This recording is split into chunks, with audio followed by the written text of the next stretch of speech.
gabi kanang tanan, akong i-summarize ang subject na to sa Doctrine 1. So, ang una kay the importance of the Bible. So, the Bible is God's inspired word to us. Dili lang kini usa ka religious book, but is the very voice of God written for our learning and guidance. So, in 2 Timothy 3:16-17, Paul writes, all scripture is given by inspiration of God and is profitable that the man of God may be perfect, truly furnished unto all good works. This means the Bible equips us to live rightly in God's eyes. So, it's also our guide. So, aning Psalms 119:105 says, Thy word is a lamp unto my feet and a light unto my path. So, kung wala ang word of God, kita mga magalakaw sa kangit-ngit. It is where we could know how to live our life, to live as a Christian righteous life, and most especially, ang Bible mo ang nangatudlo kanato sa kamatuoran, which is that Jesus Christ is our one and only Savior. So, ano na tayo sa number 2 is the Holy Spirit. So, the Holy Spirit is mao kini ang ikatulo nga persona sa Holy Trinity, the Father, the Son, and the Holy Spirit. Ang Holy Spirit lives and plays a role on every believers. So, Jesus said in John 14:26, But the Comforter, which is the Holy Ghost, He shall teach you all things. So, the Holy Spirit always good na kauban nato. Mao kini ang magtudlo, comfort o tabang aron mahinumduman nato ang God's word. So, He also convicts us of sin.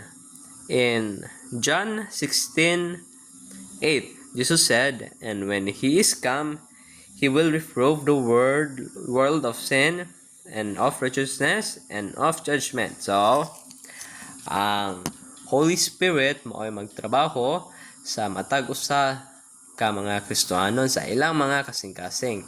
Mao'y maggiya sa paghinulsol or repentance o sa kamatuoran. So, finally, the Holy Spirit gives us power to live the Christian life. So, Acts 1:8 says, You shall receive power after that the Holy Ghost is come upon you. So, kung wala ang Holy Spirit nga mag-guide sa tua, we cannot serve God faithfully or understand His Word.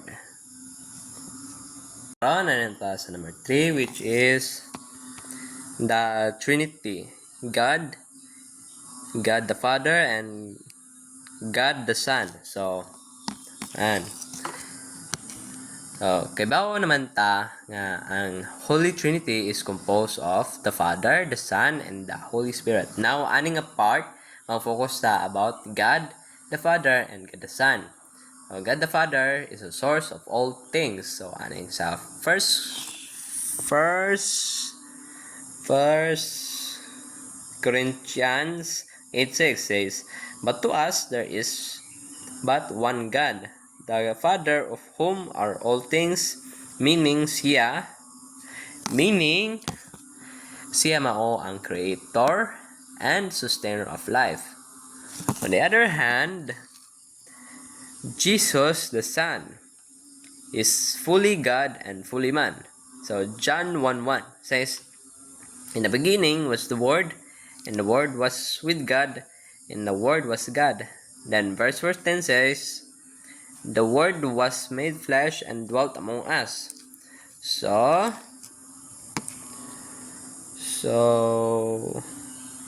this means that even sa unang panahon, even before the earth was created, even before everything was created, the Word nga nahimong tawo nga nagdwell dinhi sa yuta nga si Hesukristo kauban na sa Ginoo. And aside from that, gidugangan pagyud nga ang kini nga word is God, which means Jesus Christ is the Word. He is also God. Though distinct from the Father, Jesus submitted to him in purpose. In John 6:38, he said, I came down from heaven not to do mine own will, but the will of him that sent me. So, ang ilang pagka-united or pagka-one, makita nato sa John 10:30. John 10:30. I and my Father are one. Together they work to bring salvation to mankind, with the Father sending the Son to our Savior. John 3:16, for God so loved the world that he gave his only begotten Son, that whosoever believes in him shall not perish but have eternal life. Karon na nito sa number 4, which is the problem of sin. So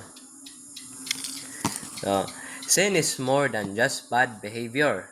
It is rebellion against God. So nagsugod nila Adan ug Eva nga napektuhan ang tanang katawhan. So ano sa Romans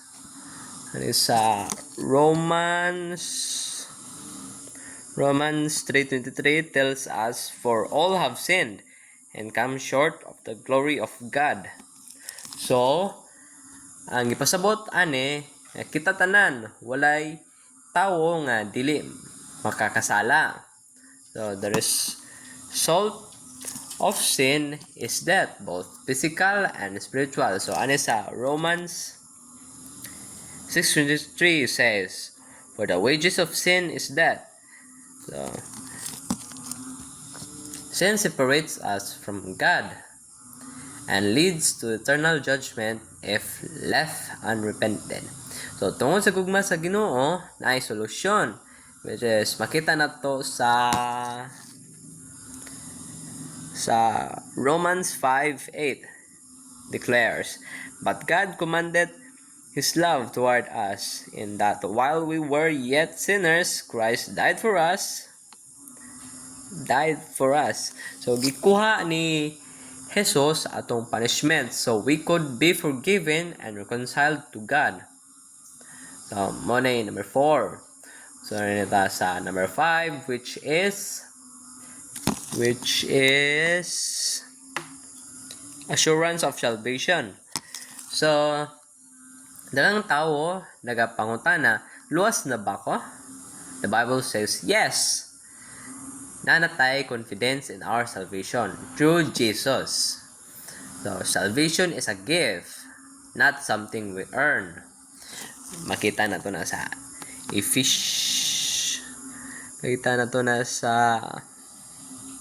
Ephesians 2:8-9 says, for by grace are ye saved through faith, and that not of yourselves. It is the gift of God.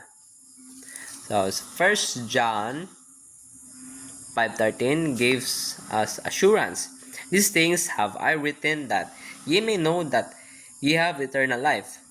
So God does not want us to live in fear, but in trust. Kung nagatuo tayo ni Jesus, we are sealed by the Holy Spirit. Ephesians 1:13 says, you were sealed with the Holy Spirit of promise. This seal is a sign of God's ownership and guarantee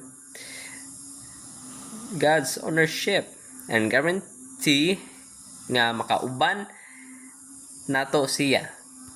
So